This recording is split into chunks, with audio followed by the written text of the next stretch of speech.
நம்ம எலியும் எறும்பும் நல்ல நண்பர்களாக வாழ்ந்து வந்தாங்க. ஆனால் நம்ம எலிக்கு கர்வம் ரொம்ப அதிகம். எறும்பை பார்த்து அது ரொம்ப சின்ன உருவம், அது எதுக்குமே பயன்படாதுன்னு பேசும். நண்பா, உன்னால் எனக்கு ஒரு பயனுமே இல்லை. இருந்தாலும் நம்ம தோட்டத்தில் ப்ளூபெர்ரி ரெட்பெர்ரி இருக்குவா, போய் பறிச்சுட்டு வரலாம். அப்படி சொல்லாத நண்பா, நான் எப்பயுமே எதுக்காச்சும் உனக்கு பயன்படுவேன். சரி வா, போய் பறிச்சுட்டு வரலாம்.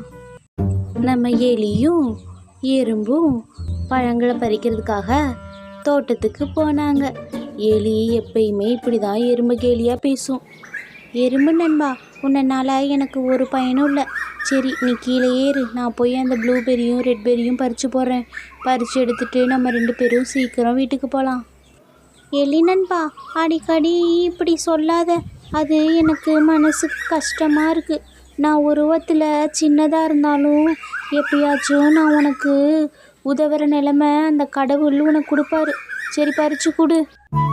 நம்ம எலி அவங்க சொன்ன மாதிரியே ப்ளூபெர்ரி பழங்களையும் ரெட்பெர்ரி பழங்களையும் ஒரு பானையில் பறித்து போட்டு அவங்க வேக வேகமாக தோட்டத்துக்குள்ளே நடக்க ஆரம்பித்தாங்க. ஆனால் அப்பையும் அந்த வெயிட்டை அந்த எறும்பு தான் தூக்கி வந்துச்சு. பாவம் அந்த எறும்பு. அவங்க போகிறப்ப எலி வலையில் எறும்பும் எலியும் மாட்டிக்கிட்டாங்க. எலி பெருசாக இருக்கனால வர முடியல. எறும்பு சின்ன உருவமாக இருக்கவும் அந்த வலையிலேருந்து வந்துருச்சு. எலி ரொம்ப கஷ்டப்பட்டுச்சு. நண்பா, என்னை மன்னிச்சிரு நண்பா. உருவ கேலி பண்ணினது என்னோட தப்பு தான்.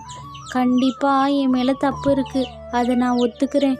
இப்போதைக்கு எனக்கு உதவு. இப்போ இருக்கிற ஒரே நண்பன் நீ தான்.